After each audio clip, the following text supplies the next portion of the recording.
शिक्षक के साथ एक गांव में घूमने के लिए गए। गांव में घूमते हुए वो खेतों की तरफ निकल गए। वहां उन्हें एक फटे पुराने जूतों की जोड़ी नजर आई।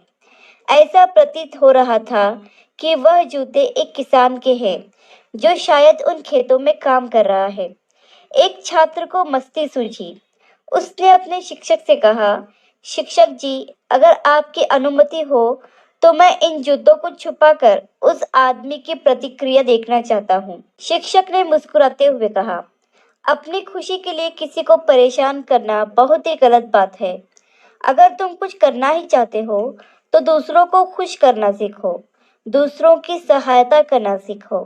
जाओ और जाकर उन जूतों में कुछ पैसे रख दो और उस आदमी की प्रतिक्रिया देखना।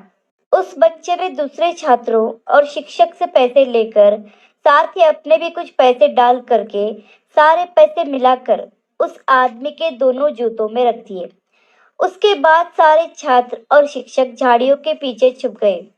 थोड़ी देर बाद गरीब किसान खेतों से बाहर निकला, जो बहुत परेशान दिखाई दे रहा था। जैसे ही उसने अपने जूतों में पैर डाले, उसे कुछ अजीब सा लगा। तो डर कर उसने अपने पैर बाहर निकाल लिए और जूतों को झटक दिया। देखा तो उसमें सिक्के और नोट मिलाकर कुछ पैसे बाहर आ गए। किसान की आंखों में खुशी के आंसू थे। उसने अपने मालिक का धन्यवाद करते हुए कहा, मेरे मालिक, तेरा जितना धन्यवाद करूं कम है। तुझे पता था आज मुझे मजदूरी नहीं मिली। मेरी बीवी बीमार है और मेरे बच्चों ने भी कल से कुछ नहीं खाया। इसलिए तूने मेरी ऐसे मदद की। इन पैसों से कुछ राशन आ जाएगा और मेरी पत्नी का इलाज भी हो जाएगा।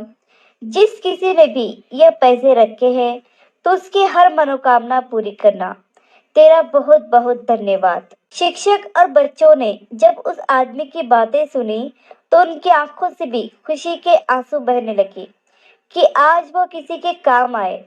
फिर उस छात्र ने अपने शिक्षक से कहा, शिक्षक जी, आज का पाठ मैं जिंदगी भर याद रखूंगा और आज मुझे जितनी खुशी हो रही है, इससे पहले मुझे कभी इतनी खुशी नहीं हुई।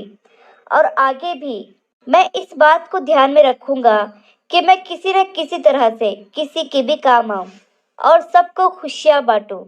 और मुझे नेक काम करने की सलाह देने के लिए मैं आपका आभारी हूँ। दोस्तों, जीवन में हर कोई चिंतित है, इसलिए उसे और अधिक चिंतित करने की बजाय यह हमारा कर्तव्य है कि हम उसकी चिंताओं को कम करने में उसकी मदद करें। अगर हम किसी की दिल से मदद करते हैं तो ऊपर वाला भी हमारी मदद करता है। आशा करती हूँ कि ये कहानी आपको पसंद आई होगी। कहानी पसंद आई हो तो लाइक, सब्सक्राइब और शेयर करें। और इस कहानी पर आपकी क्या राय है?